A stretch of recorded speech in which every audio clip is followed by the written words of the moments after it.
Hello everyone, welcome back to the channel. In this video we'll dive into cleanup app review in order to check if the app is worth using.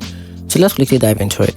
The ClickUp AI photo eraser app is super handy for removing unwanted objects, people or clutter from your photos using AI in painting. It supports one tap removal, and because the AI runs on your device, you can clean up image offline, which is great for privacy and speed. On the downside, the key features like unlimited cleanup are locked behind a subscription, and some users says the AI makes weird artifact or replace areas poorly when the background is complicated.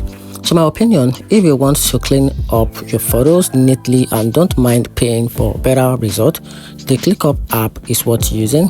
But if you're using, or if you're just doing casual touch ups or don't want a subscription, you might find other free editor or manual tools more reliable than this. And that's it. Hope you find the video helpful. If you do, turn on the notification button and make sure you subscribe for more review.